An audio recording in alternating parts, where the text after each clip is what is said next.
کرے کہ جو میرے جرم کی سزا بنتی میں حاضر ہوں، آخرت کا عذاب ٹلے گا، اور اگر معاف کرنے والا معاف کر دے تو پھر بھی اس کو سزا نہیں دی جائے گی، پھر یہ قصاص جو پیچھے ذکر ہوا اس سے نہیں لیا جائے گا، پھر یہ قصاص نہیں ہوگا۔ تو وہ چیز یہاں ذکر فرمائی اور فرمایا وَمَن لَمْ يَحْكُمْ۔ اب جو بندہ، پیچھے تو ذکر کیا نا جو خوشی سے اپنے آپ کو پیش کر دے، اب فرمایا وَمَن لَمْ يَحْكُمْ، جو بندہ نہ مانے بِمَا أَنزَلَ اللَّهُ، اس چیز کو جو اللہ نے نازل کیا، تو فرمایا فَأُولَٰئِكَ هُمُ الظَّالِمُونَ، پھر یہی وہ لوگ ہیں جو ظالم لوگ ہیں، اور پھر ان کی اللہ تعالیٰ خود جب پکڑ کرے گا تو بڑی سخت کرے گا، پھر ان کے لیے یہ بدلے بھی نہیں ہوں گے، پھر ان کے لیے یہ معافیہ بھی نہیں ہوگی، پھر اللہ کی مرضی کے مطابق عذاب ہوگا، سزا ہوگی، وہ اللہ بہتر جانے گا۔ تو یہاں کہنا یہ مراد ہے کہ اللہ تعالیٰ پھر یہ نرمی کے موقع اور یہ چیزیں پھر لے لے گا، تو اللہ اپنی مرضی سے سزا دے گا، اور اللہ کی پکڑ انتہائی سخت ہے کہ اللہ تعالیٰ ظالموں کو پھر ظلم پہ جب پکڑتا ہے تو بڑا ہی سخت پکڑتا ہے۔ اب یہ ذکر کیا کتاب کا حکم، کیونکہ مسئلہ یہی آیا تھا نا، انہوں نے جو جرم کیا اللہ نے اس کے حساب سے وہ ذکر بتایا۔ اب فرمایا وَقَفَّيْنَا عَلَىٰ آثَارِهِمْ، پھر ہم نے بھیجا اسی نقش قدم پر عیسیٰ ابن مریم، حضرت عیسیٰ ابن مریم،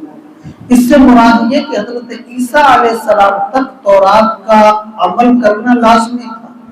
کیونکہ وہ تھی ہی کتاب وہی تورات، اسی پر عمل ہوتا تھا اور اسی احکامات کے مطابق ہوتا تھا، اور اللہ نے فرمایا کہ اللہ نے اس میں ہدایت نازل کی تھی، نور نازل کیا تھا، اسی کے اندر سارے احکامات تھے جو جو اس وقت کی ضرورت تھے۔ تو فرمایا اب اللہ نے اسی نقش قدم پہ جیسے پچھلے انبیاء کرام، ان کے ماننے والے، ان کے ربانی جیل، ان کے سارے جو علماء تھے وہ کرتے آئے تھے عمل اور بتاتے آئے تھے، تعلیم کرتے آئے تھے، اسی طرح سے اب حضرت عیسیٰ علیہ السلام نے بھی اسی کے مطابق لوگوں کو تعلیم دی اور اسی نقش قدم پہ چلتے رہے۔ تو فرمایا کہ پھر اللہ تعالیٰ نے ان کو کتاب عطا فرمائی، حضرت عیسیٰ علیہ السلام کو فرمایا کہ جب حضرت عیسیٰ علیہ السلام اس نقش قدم پہ آئے مصدقا لما بین یدیہ من التوراۃ، تو پہلے تصدیق کی اس کتاب کی جو ان یہودیوں کے ہاتھ میں تھی پہلے سے، جو کہ تورات ہے، تو تورات کے جو احکامات تھے انہی پر حضرت عیسیٰ علیہ السلام نے بھی انہیں کی تعلیم دی اور ان کی تصدیق کی کہ یہ اللہ کا کلام ہے، اللہ نے یہ تمہارے لیے احکامات نازل کیے، سارے معاملات۔ پھر فرمایا وَآتَيْنَاهُ الْإِنْجِيلَ، تو اللہ تعالیٰ نے ایک وقت کے بعد پھر حضرت عیسیٰ علیہ السلام کو انجیل عطا کی، تو فرمایا بِمَا أَنزَلَ اللَّهُ، انجیل جو عطا کی فِيهِ هُدًى وَنُورٌ، اس کے اندر بھی وہی ہدایت اور نور ہے۔ اس سے مراد علماء کہتے ہیں کہ اس نور اور ہدایت سے مراد ہے